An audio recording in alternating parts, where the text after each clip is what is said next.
사랑합니다. 축복합니다. 지난 일주일도 모두 잘 지냈습니까? 우리 청년들을 이 예배의 자리에서 만난 것은 2주 만입니다. 기억하고 있죠? 우리는 지난 주일에 주일 오후 예배를 통해 우리의 헌신을 함께 다짐했습니다. 비록 많은 청년들이 함께 하지 못했지만 그래도 우리의 모습을 되돌아보고 헌신을 다짐하는 충분한 시간이었다고 생각합니다. 이제 움직여야 할 때입니다. 아무것도 하지 않으면 어떤 변화도 만들어낼 수 없기 때문입니다. 우리 청년부가 다시 도약하며 미래를 꿈꾸는 부서가 되기를 기대합니다. 사도신경을 통해 우리의 신앙 고백을 생각하는 7번째 시간, 오늘 우리에게 주는 하나님의 말씀을 모두 같이 읽겠습니다. 준비되셨죠? 시작. 예수께서 이르시되 나는 부활이요 생명이니 나를 믿는 자는 죽어도 살겠고 무릇 살아서 나를 믿는 자는 영원히 죽지 아니하리니 이것을 내가 믿느냐. 아멘. 오늘 우리는 사도신경에서 죄를 용서받는 것과 몸의 부활과까지를 생각해 보려고 합니다. 그러면 사도신경의 처음부터 오늘 공부할 부분까지 함께 외우고 나서 하나님의 말씀을 공부하도록 하겠습니다. 처음부터 시작합니다. 시작. 나는 전능하신 아버지 하나님 천지의 창조주를 믿습니다. 나는 그의 유일하신 아들 우리 주 예수 그리스도를 믿습니다. 그는 성령으로 잉태되어 동정녀 마리아에게서 나시고 본디오 빌라도에게 고난을 받아 십자가에 못 박혀 죽으시고 장사된 지 사흘 만에 죽은 자 가운데서 다시 살아나셨으며 하늘에 오르시어 전능하신 아버지 하나님 우편에 앉아 계시다가 거기로부터 살아있는 자와 죽은 자를 심판하러 오십니다. 나는 성령을 믿으며 거룩한 공교회와 성도의 교제와 죄를 용서받는 것과 몸의 부활과 아멘. 우리는 이미 지난달에 부활주일을 보냈습니다. 우리 청년부도 마태복음의 말씀으로 부활과 희망이라는 제목을 가지고 예수님의 부활을 생각해 보는 시간을 가졌었죠. 그럼에도 좀 더 여러분과 부활에 대해서 이야기를 해야 하고 또한 오늘 우리가 공부하려는 신앙 고백에도 몸의 부활에 대해서 고백하고 있기에 부활에 대해서 그래서 오늘은 소망이라는 제목으로 부활에 대해서 생각해 보려고 합니다. 저는 오늘 여러분과 함께 예수님의 부활 사건과 재림에 대한 우리의 신앙 고백을 중심으로 이 부분을 생각해 볼 것입니다. 그 전에 먼저 우리는 삶과 죽음에 대해 올바른 이해를 가져야 합니다. 물론 저 역시도 아직은 젊다고 생각되기에 별로 젊어 보이지 않다고 생각하나요? 저는 젊은 목회자라고 생각합니다. 그렇기에 아직 죽음에 대해서 이야기하는 것은 그다지 유쾌한 이야기는 아닙니다. 그럼에도 그리스도인의 삶과 죽음은 반드시 우리가 가지고 있어야 할 신앙 고백이고 삶의 자세입니다. 한때 수련회 프로그램으로 죽음 체험이라고 해서 한 사람씩 모형관에다가 넣고 장사를 지내는 것처럼 진행을 했던 적이 있었습니다. 유행처럼 대부분의 교회가 한 번씩은 이 프로그램을 다 해보았던 것으로 압니다. 그때에는 그 프로그램을 준비할 때에는 삶과 죽음에 대해서 진지하게 고민해야 한다는, 준비해야 한다는 인식에서 한국교회 대부분이 이 프로그램을 진행했지만 역시 일회성의 프로그램으로 끝나버리고 이제는 다시 삶과 죽음에 대해서 이야기하지 않는 시대가 된 것 같습니다. 먼저 생뚱맞게 들릴지 모르겠지만 우리는 시간에 대한 이야기를 해야만 합니다. 우리는 정해진 시간에 맞추어 생활합니다. 모두가 1년 365일, 약 30일을 기준으로 한 달, 그리고 24시간을 나누어서, 하루를 24시간으로 나누어서 쉬지 않고 흘러가는 시간 속에 살아가고 있습니다. 무슨 말인지 이해가 되시죠? 우리는 지금도 째깍째깍, 틱톡틱톡 흘러가는 시간 속에서 살아가고 있습니다. 다시 말해서 이 시간이라는 개념 혹은 시간의 영향력이 죽음을 맞이한 사람에게 어떤 영향을 줄 수 있을까에 대해서 한번 생각해 보려고 합니다. 죽음을 맞이한 사람에게도 이 시간이, 우리가 지금 느끼는 이 시간의 흐름을 동일하게 느끼도록 하고 있을까요? 저는 간혹 극도의 피곤을 느낄 때면 잠을 잡니다. 모두 다 그렇죠. 그러면 정말로 신기하게도 잠깐 눈을 감았다가 떴다고 생각하는데 벌써 아침이 되어 있습니다. 대략 6시간이라는 시간이 훌쩍 지나가 버리는 것입니다.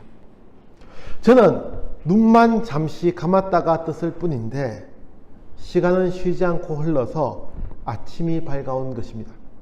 이것이 바로 우리가 시간에 대해서 이야기하려는 점입니다. 죽은 사람에게 시간은 무의미합니다. 시간의 영향력이라는 것은 살아있는 자에게나 영향을 미치고 있는 것입니다. 여기까지 이해가 되셨죠? 그러면 우리는 죽은 사람에게 더 이상 우리의 상상력으로 그들이 죽은 이후에 어디에 가 있을까라는 상상을 하지 않아도 됩니다. 그들은 단지 눈을 감고 있다가 눈을 떴을 뿐입니다. 더 이상 시간이라는 것이 영향을 미칠 수 없는 상태에 놓이는 것이 죽음입니다. 그들은 죽음을 맞이하는 순간 모든 것이 그대로 멈추어 버리게 됩니다. 이것이 바로 예수님께서 때때로 자고 있다라고 표현하는 것입니다. 다시 말씀드립니다. 죽은 자에게 시간은 멈추어 버립니다. 살아있기에 우리는 그 시간에 어딘가에 있어야 하고 흘러가는 시간을 통해 무언가를 하게 됩니다. 아니, 아무것도 하지 않고 그냥 멍하니 있는 것, 그것도 흐르는 시간 속에서는 무언가를 하고 있는 것입니다. 그러나 죽은 자에게 이 시간은 아무 영향을 줄 수가 없습니다. 함께 읽진 않았지만 본문의 앞에서도 요한복음 11장 11절에서 예수님은 이런 표현을 사용합니다. 우리의 친구 나사로가 잠들었도다. 그러나 내가 깨우러 가노라. 마치 우리가 잠을 자듯이 모든 사람은 죽음을 맞이하면서 그대로 시간이 멈춰서는 상황에 빠지는 것입니다. 그리고 그 긴 잠은 예수님이 다시 오시는 그날에 깨어나게 될 것입니다. 이것이 우리의 신앙 고백에서 기본적으로 고백되는 내용입니다.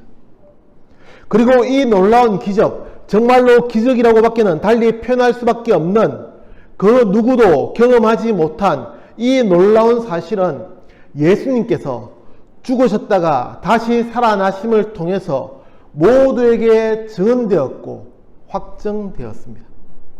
우리는 예수님께서 죽으시고 다시 살아나신 것을 보면서 우리도 마지막 날에는 예수님과 같이 다시 살아나게 될 것을 믿음으로 고백합니다. 하나님의 약속이고 그렇기에 우리는 이 약속을 믿음으로 고백하며 소망합니다. 부활의 사건은 하나님의 약속에 기초하고 있습니다. 나아가 예수님께서 다시 오신다는 사건도 하나님의 약속입니다. 예수님을 다시 살아나게 하시고 하나님의 나라로 가게 하신 하나님의 기적이 우리 모두에게도 마지막 날에 이루어질 것입니다. 예수님께서 다시 오시는 사건으로 우리는 영원한 하나님의 나라를 경험하게 될 것입니다. 아직 이루어지지 않은, 그래서 우리는 소망하며 그날을 기다릴 뿐입니다. 여기까지가 예수님의 부활과 재림에 대한 신앙 고백에 대한 기본적인 이야기라고 할 수 있습니다. 그러면 우리는 이 신앙 고백을 중심으로 이제 앞으로 이야기하게 될 것들을 생각해야만 합니다. 더 많은 것들을 세세하게 이야기할 수 있지만 현재 우리가 꼭 기억해야 할 내용 중 한 가지만 말씀드리려 합니다. 오늘을 사는 사람들, 아니 인류의 시작부터 우리는 삶에 대한 세 가지의 모습을 가지고 살아왔습니다. 그 첫 번째는 삶에 집착하는 사람들입니다. 이 세상에서 생활하는 것이 전부인 것처럼 이들은 생활합니다. 그래서 극도의 욕심을 부리기도 합니다. 이 세상에서 잘 먹고 잘 사는 것이 이들의 최고 관심사이기에 그러합니다. 그리고 이들 중에는 수단과 방법을 가리지 않고 이 세상에서의 삶을 조금이라도, 아주 조금이라도 더 연장해 보려고 발버둥 치는 사람들이 나타나기도 합니다. 두 번째는 이 세상에서의 삶을 무가치한 것으로 여기며 스스로 삶을 포기하는 사람들입니다. 때로 이들 중에는 현실의 삶을 부정하고 도피처를 찾아 자신을 가두기도 합니다. 이렇게 이야기하면 누가 그런 사람이 있을까라고 생각이 됩니까? 그러면 이렇게 이야기하면 어떻겠습니까? 세상의 삶은 무가치한 것이므로 하나님의 나라만을 생각하며 믿음으로 살아야 한다는 사람들입니다. 결국 이들은 똑같은 생각의 구조를 가지고 있습니다. 정도의 차이가 있을 뿐입니다. 그래서 고통스러운 이 세상의 삶을 도피하려는 것입니다. 그리고 그것이 적극적으로 나타날 때에 바로 자살로 나타납니다. 그러나 우리가 여기서 좀 더 생각해야 할 것은 앞서 말씀드린 이 세상에서의 삶에 집착하는 사람과 후자, 즉 이 세상에서의 삶을 무가치한 것으로 여기며 포기하려는 사람의 생각은 같은 출발점에서 시작된다는 사실입니다. 어떤 출발점이겠습니까? 바로 이 세상에서의 삶이 우리의 죽음으로 단절된다는 생각입니다. 물론 개개인마다 약간의 차이는 있겠지만 현실에 집착하는 사람이나 혹은 현실을 도피하려는 사람은 이 세상에서의 삶과 그 이후의 삶이 연결된다는 것을 생각하지 않습니다. 그래서 현실에 더 집착하거나 혹은 스스로의 삶을 포기하기도 하는 것입니다. 그러나 기독교는 이런 우리의 생각과 가치관을 뒤바꾸었습니다. 완전히 변혁시켜 놓았습니다. 우리의 삶이 연속적인 과정 가운데에 있다는 생각입니다. 우리는 이 세상에서 생활하다가 언젠가는 죽음을 맞이합니다. 그것으로 우리의 모든 것이 끝이 났다고 생각해 왔습니다. 그러나 기독교는 이 모든 것이 하나의 진행 과정일 뿐이라고 알려줍니다. 죽음은 잠시 동안 쉬어가는 과정일 뿐입니다. 그 이후의 삶이 우리에게는 연속적으로 펼쳐져 있습니다. 죽음은 그 삶을 위한 필연적인 누구나 모두가 꼭 반드시 겪어야 할 과정일 뿐입니다. 삶의 단절이 아니라 연속적인 과정입니다. 그렇기에 기독교인의 삶은 달라야 합니다. 아니, 당연히 다를 수밖에 없습니다.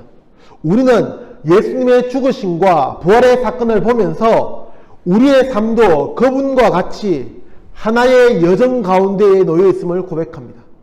우리는 아주 긴 여행 가운데에 있습니다. 그 여정은 예수님께서 다시 우리에게 찾아오심으로 모든 고통이 사라지고 근심이 사라질 뿐 끝나는 여행이 아닙니다. 여전히 계속되는 과정입니다. 여전히 우리가 경험하고 즐겨야 하는 삶의 여정일 뿐입니다. 이것이 바로 예수님의 죽음과 부활, 그리고 재림의 고백을 통해, 그리고 무엇보다도 몸의 부활을 고백하면서 우리가 함께 기억해야 할 내용입니다. 우리가 오늘 고백하며 공부하는 몸의 부활은 예수님의 삶과 죽음을 기초로 하고 있습니다. 사랑하는 청년 여러분, 우리의 삶은 그러하기에 소중합니다. 결코 끊을 수 없는, 결코 중단하거나 취소할 수 없는 삶이기에 우리는 현실에 충실해야 합니다. 오늘도 우리를 향한 하나님의 뜻과 계획을 기억하며 살아가야 합니다. 미래의 삶을 위해서, 죽음 이후의 삶을 위해서 현실의 삶이 무가치한 것도 아니고, 그렇다고 미래가 더 중요하기에, 미래가 언제 올지 모르기에 현실의 삶에 더 집착해서도 안 됩니다. 하나님의 약속을 믿으며 믿음의 고백을 가지고 삶을 즐기는, 그리고 완성시켜 나가는 소망이 있는 예향 청년부가 되기를 주님의 이름으로 축복합니다. 기도하겠습니다. 부활에 대한 고백을 공부하면서 우리에게 약속된 하나님의 나라 이후의 삶을 생각합니다. 하나님, 우리에게 찾아올 죽음이 단절이 아니라 연속적인 과정 가운데 있음을 고백하게 하시고, 현실에 더욱더 충실하고 또한 다가올 하나님의 나라를 잘 준비할 수 있도록 도와주옵소서. 예수님의 이름으로 기도합니다. 아멘.